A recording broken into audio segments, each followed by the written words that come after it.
बस ये मेरी गुजारिश है मेरे पीर भाइयों, मेरे दोस्तों, कि आपां अपने दीन की तरफ आ जाइए।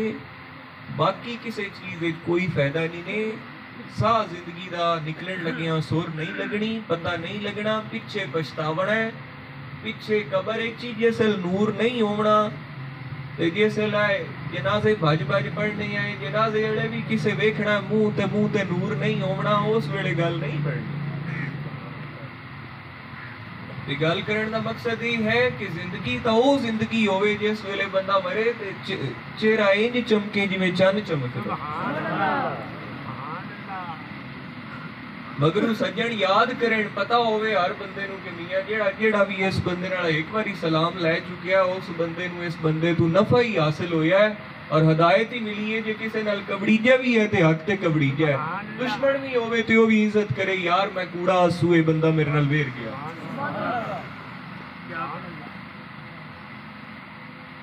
ये जिंदगी होनी चाहिए, ये जिंदगी का मयार होना चाहिए।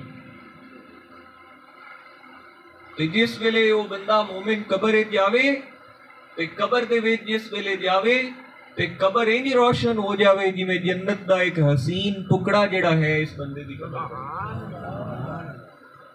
क्या ये नेमत ज्यादा, ये इज्जत ज्यादा वड्डी है कि क्या ये इज्जत जिहड़ी असी दुनियादारां दी विच एक बारी चौधरी बनने आए किसी महफल ते या उठीने आए मगरू मुड़ गिला शुरू हो जाता है, क्योंकि दुनिया तो कभी राजी हुई ही नहीं। मेरे बड़े मुताले दे विच वेखो ना, दुनिया भी तो एक मुतालिया है ना।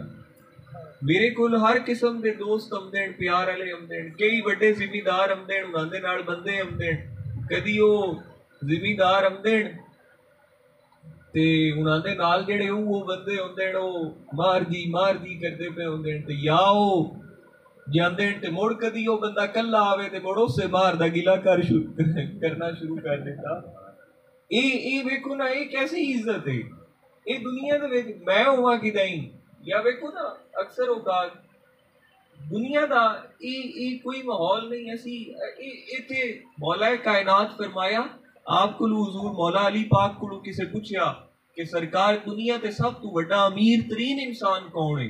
हुजूर फरमाया कि दुनिया ते अमीर तरीन इंसान अगर लभना है आप मौला हुजूर मौला अली करमुल्लाहु वजुल करीम वो हस्ती हैं जिन्हां दे बारे सरकार ने फरमाया कि मैं इलम दा शहर हां ते अली उसदा दरवाजा है।